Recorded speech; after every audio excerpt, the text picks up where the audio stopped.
Hey everyone, it's Delaney Roberts, and I'm here today to talk to you about Adobe Spark. This is honestly the best tool and my number one choice when integrating technology in my classroom right now. I learned about this a few months ago. I brought it into my classroom for a reading lesson. I gave my students a very brief rundown of how to use this website, and they just took and ran with it. I encouraged them to just click on things, explore what each part of the website can do, because there's always that undo button. I wanted them to take responsibility and just check out what this website has to offer. So let's just get started and start talking about this awesome tool. This is what it's going to look like when you log in and create an account. Now, what I did, each student created an account essentially. However, what I found easier after using this website a few times is I created a email just for Adobe Spark. I created an account using that email with a simple password, ABCD1234. I shared it on my Google Classroom so that students could access that account information. That way, when I go in here, I can see all the work that they're creating. I can progress check, and it's just easier than them having to send every single project. Guys, I'm not even kidding. My kids have used this in their free time on Friday afternoons. They absolutely love Adobe Spark. So I'm telling you, I had tons and tons of videos being sent to me. So creating that email, that account, it's a central location was just easier for me. So as you can see, this is my personal account. And I have used this several times. I've used this for other classes that I'm taking for my master's degree. I've used it for examples for my students to look at.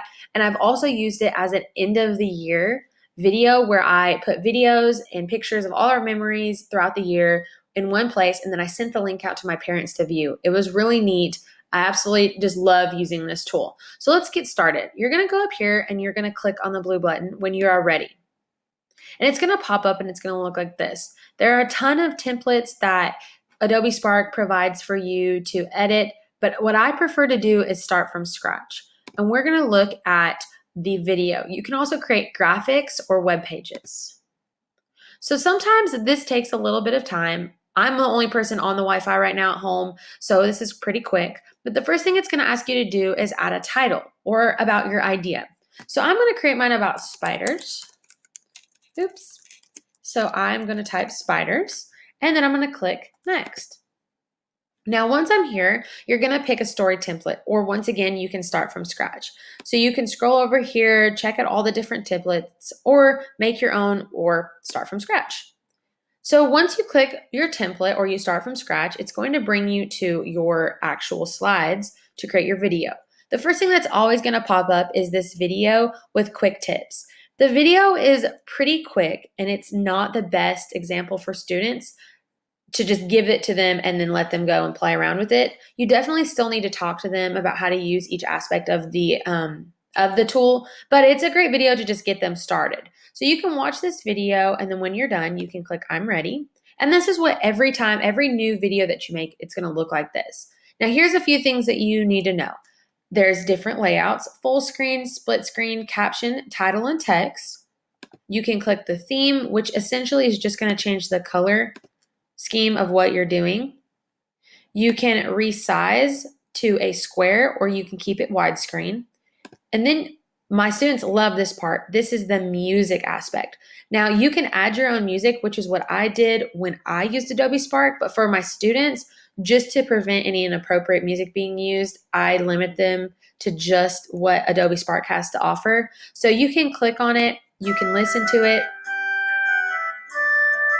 And once you click on the actual music title, it automatically adds that music to all the different slides. Now, you're probably wondering, well, I'm going to be talking during Adobe Spark, or at least if you know about Adobe Spark, that's probably what you're wondering. And if that's the case, you can adjust the sound of the music in the background. We kind of keep it low so that you can really hear the students' voices, but you can still kind of have that music in the background, just to add another dimension to what they're doing. And the kids absolutely love the music. So when you're ready, you can go down here. It's very similar to Google Slides or PowerPoint in terms of adding a slide and editing it. You can edit and add each slide and customize each slide to their own purpose. At the end, you're always going to have this little outro made with Adobe Spark, and then you can have your credit. You can delete this slide if you want, but I always have the students just write their name and they add some cute little things down here. Just, it's something simple and creative. I'm not really picky on that aspect of the videos. But like I mentioned earlier, my kids use this for a sequencing activity. So they wrote a story using a script that I gave them. Then they came on here, it shows videos, text, and photos that really complemented what their story was about. And then we were able to view their final piece. And it was just really awesome. It made their words come to life, seeing the videos and the pictures that they chose. So since mine is about spiders, I'm going to go here. And you can use what Adobe Spark. You can upload photos or you can find free photos. I also used Pexels as a free photo source for my kiddos. So I'm going to click this little guy. He's going to pop up on my screen. Now, I really want to add some text, so I would go here and change it to split screen. Now, as you can see, my photo is a little off-centered, so I can click my photo. Well, I can click up here and I can move him out, and then I can kind of move him around so that he is nice and front and center. Then I can add some text, and I can say spiders are scary. Which for me, spiders really are scary. So I can make my text larger or smaller. I can also click and drag my text and move it around, and voila. When I'm ready to record, I would go down here to the red microphone button, and you have to click and hold. You cannot let go once you click. You have to click and hold the entire time you are speaking. So for example, hi, my name is Miss Roberts, and today I'm going to talk to you about spiders. Then you let go. You can record as many times as you want. You can go over here and you can listen to the video. You can also go down here and you can Hi, my name is Miss Roberts, and today I'm going to talk to you about spiders. So this way you can go and you can check your students' work. They can see how everything is coming together. It's really a lot of fun. So you can play around with this tool. You can make these as long as you want, as far as I know. I know that the end of the year video I made, it was 86 pages long. So you can, use this. You can limit to 5 or 6. You can make it 10, 20, however, whatever your project needs to be. And honestly, this is great for all ages. You could utilize this in a classroom, elementary, secondary, college, obviously. I think it's just wonderful.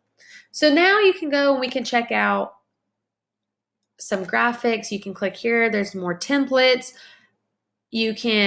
There's just so many options. You can use this for advertising. You can use this for the infographics that we made. This is a great tool for that.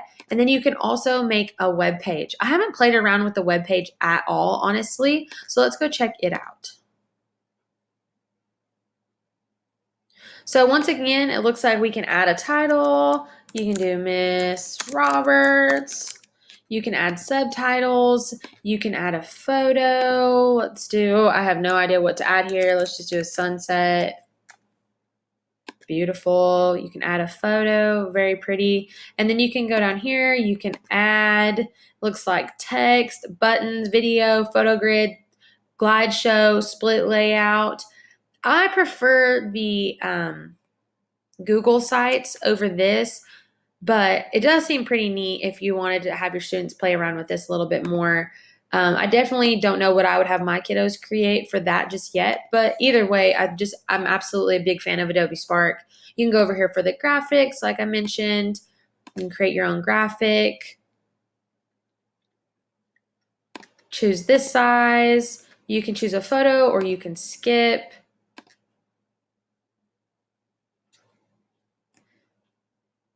And really and truly, Adobe Spark can be used across the curriculum, for social studies, science.